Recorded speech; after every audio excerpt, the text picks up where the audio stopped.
ചോറ്റാനിക്കരയിലെ വീട്ടിൽ പോക്സോ അതിജീവിതയെ അവശനിലയിൽ കണ്ടെത്തിയ സംഭവത്തിൽ കേസെടുത്തു.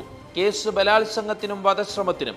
പെൺകുട്ടിയെ ഉപദ്രവിച്ചതെന്ന് സംശയമുള്ള ആൺ സുഹൃത്ത് കസ്റ്റഡിയിൽ. പെൺകുട്ടിയുടെ നില അതീവ ഗുരുതരം. തൃശൂർ പിടിക്കാൻ സന്ദീപ് വാര്യരെ രംഗത്തിറക്കാനുള്ള നീക്കവുമായി കോൺഗ്രസ്. ആലോചന നിയമസഭാ തെരഞ്ഞെടുപ്പിൽ മത്സരിപ്പിക്കാൻ.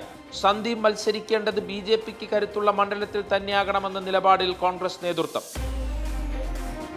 നെന്മാറ ഇരട്ട കൊലപാതക കേസിൽ അറസ്റ്റിലായ ചെന്താമര അതിവിദഗ്ധനായ ക്രിമിനൽ എന്ന് പോലീസ്. കൊലകൾ നടത്തിയത് കൃത്യമായ ആസൂത്രണത്തിലൂടെ. ചെയ്ത കൃത്യത്തിൽ പ്രതി സന്തോഷവാൻ. വിഷം കഴിച്ചെന്ന മൊഴി തെറ്റിദ്ധരിപ്പിക്കാനെന്നും പാലക്കാട് SP.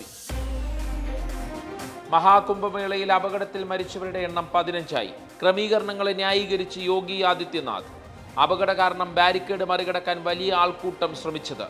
UP സർക്കാർ ശ്രദ്ധിച്ചത് VIP-കളുടെ സന്ദർശനത്തിൽ മാത്രമെന്ന് രാഹുൽ ഗാന്ധി. ട്രംപിന് വീണ്ടും കോടതിയിൽ നിന്ന് തിരിച്ചടി. ഫെഡറൽ ഫണ്ടിംഗ് മരവിപ്പിക്കാനുള്ള തീരുമാനം താൽക്കാലികമായി തടഞ്ഞു. സർക്കാർ സഹായം നിർത്തിവെച്ചതിന് ചോദ്യം ചെയ്തത് സന്നദ്ധ സംഘടനകൾ. കോടതി വിധിയിൽ പ്രതികരിക്കാതെ വൈറ്റ് ഹൗസ്.